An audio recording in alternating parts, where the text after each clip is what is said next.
To the seasoned engineer, the CPU and GPU are not interchangeable. They are fundamentally divergent solutions to computation, etched into silicon through decades of architectural conflict. Understanding this conflict between latency and throughput is not an optimization step, it's a mandatory precondition for building a performance system. Every chip design boils down to a core mandate. The CPU's mandate is latency minimization, focusing on the shortest possible time to execute a single task. This is vital for complex serial logic and OS responsiveness.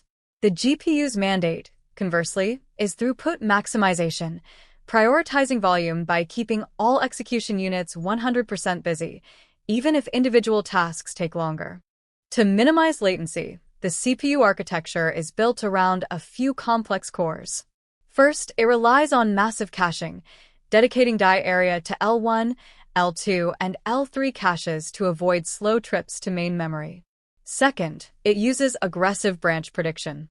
This keeps its deep pipeline saturated, a crucial latency reduction technique, but at the risk of massive stalls if the prediction is wrong. Think of the CPU as a highly paid, experienced detective.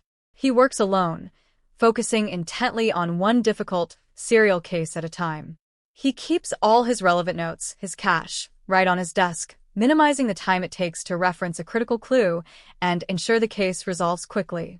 The GPU flipped this mandate, deploying hundreds or thousands of smaller YLUs. Its key strategy is hiding latency through oversubscription. If a thread block stalls waiting for data, the GPU doesn't wait. It immediately context switches to another ready thread block. It accepts high individual thread latency because it guarantees the compute units remain 100% busy, maximizing collective output. The GPU is optimized for workloads where threads execute the same instruction simultaneously on different data.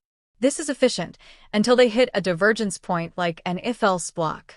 If threads diverge, the GPU must serialize the execution, forcing large portions of its core count to sit idle. This divergence penalty is the GPU's biggest architectural constraint. The GPU is a massive factory floor filled with thousands of assembly line workers. No single worker is fast, and they are only efficient if they all follow the same simple routine. But because there are so many of them, the collective output, the raw throughput, is astronomical. To quickly summarize the divergence, CPUs have few complex cores and massive caches, prioritizing minimum execution time. GPUs have thousands of simple cores and minimal cache, prioritizing total work completed. Crucially, the CPU handles branching natively, while GPU performance plummets when threads diverge.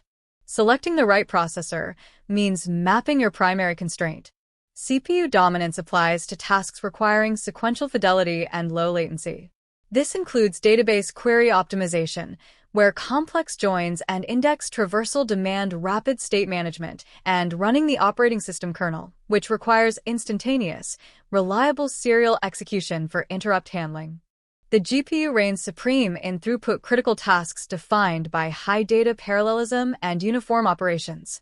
AI training, which is 99% massive matrix multiplication, is the prime example. Ray tracing and scientific modeling, which apply the same formula across millions of independent data points, also map perfectly to the GPU's SIMT vector processing architecture. The single largest performance hurdle in heterogeneous computing is the memory wall. Moving data from the CPU's DRAM across the PCI Express bus into the GPU's dedicated VRAM is a high-latency, high-overhead operation.